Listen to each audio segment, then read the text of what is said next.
মেয়ের প্রতি এত লোভী যত আমার এখানে ভাই বোন আছে যারা চাকরি করছে, যারা উনার কুপ্রস্তাবে রাজি হয়েছে, একটা মাত্র মেয়ে সেটা হচ্ছে সুরাইয়া।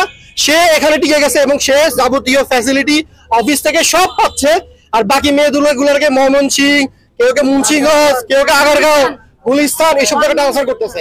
ওনার নাম হচ্ছে নির্বাহী শারীরিক প্রতিবন্ধী সুরক্ষা মৈত্রী শিল্পের নির্বাহী পরিচালক কাজী মাহবুব, আমাদের উপসচিব। উনি আসার পর থেকে, উনি জুলাই মাসের 14 তারিখে এখানে জয়েন করে, তারপর থেকে তার অনৈতিক কাজগুলো শুরু। সে পুরো অফিসে সিসিটিভি লাগাইছে, তার কন্ট্রোলে যেন সবকিছু থাকে, এবং সিসিটিভি একমাত্র তারই রুমে নাই, আর সব জায়গায় আছে। এবং তার কেবিনে সে ডিজিটাল লক লাগাইছে, তার পার্সোনাল ফ্রিজ, তার পার্সোনাল চেয়ার সব সে ম্যানেজমেন্ট করে রাখছে, যেন নারী নিয়ে সে ফুর্তি করতে পারে, নারী নিয়ে যেন সে ফুর্তি করতে পারে। এবং আমি চক্ষুষ প্রমাণ, আমার কাছে প্রমাণ আছে, উনি মেয়ে নিয়ে, অফিসের একটা মেয়ে নাম হচ্ছে সুরাইয়া ইসলাম, তাকে আমি হাতে হাতে ধরি, এবং আমার কাছে ফুটেজ আছে, আমি আপনাদেরকে ফুটেজটা দেখাচ্ছি। আর ওনার সামনে আমি গেছিলাম, যে আমার 6 মাসের বকেয়া বেতন আছে ডিসেম্বর থেকে মে পর্যন্ত। আমি বললাম স্যার আমার বকেয়া বেতনটা একটু পাস করে দেন, সবকিছু অনুমোদন করা আছে। হ্যাঁ, আমি শুধু দরখাস্তটা নিয়ে গেছি। আমাকে চাকরি থেকে বের করে দেওয়ার হুমকি, 6,056 দেখাবে, সে উপসচিব, আমি নর্মালি করো যে আমরা তো পড়াশোনা করে আসি নাই, উনি এটাই বলতেছে, মানে আমরা যে তুচ্ছ। তো ওনার কাছে যদি একটা কর্মচারী, একটা শ্রমিক সম্মান না পায়, তো উনি কেন আমাদের থেকে সম্মান আশা করে?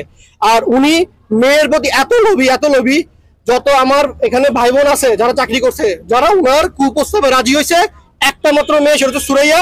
সে এখানে টিকে গেছে এবং সে যাবতীয় ফ্যাসিলিটি অফিস থেকে সব পাচ্ছে। আর বাকি মেয়েগুলোকে ময়মনসিং, কেউকে মুন্সিগঞ্জ, কেউকে আগারগাঁও, গুলিস্তান এসব জায়গায় ট্রান্সফার করতেছে। আর একটা প্রতিষ্ঠানে হচ্ছে মেয়ের নারী শক্তি সবচেয়ে বেশি, হেড অফিসে কোনো নারী রাখে নাই। সে হচ্ছে যে কোনো একটা কর্মকর্তা 25% মেয়ে থাকবে। আর এ হচ্ছে সিসিটিভি ফুটেজ, সে হচ্ছে অফিসের মেয়ে নিয়ে, এটা হচ্ছে আমাদের উপসচিব ইডি স্যার।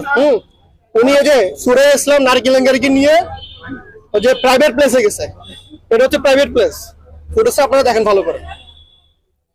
সে কত বড় হচ্ছে যে অমানুষ, লম্পট হতে পারে, সে এই কাজটা করে। একজন উপসচিব, একজন সরকারি, তার সব থেকে বড় কথা হচ্ছে তিনি হচ্ছে যে আমাদের সাবেক যে দল ছিল আওয়ামী লীগ, ওনার দোসর উনি, এবং স্বৈরাচার দোসর, এবং কি উনি এটাকে খুবই সুন্দরভাবে প্রেজেন্ট করতে পারে। আমি ওনার ব্যাপারে হচ্ছে যতটুকু তথ্য নিছি, যতটুকু তথ্য পাইছি, উনি কোনো ভালো দেখেন, দেখছেন ছবি? ঠিক আছে, আপনাদের দাবি কি? এই যে দেখেন।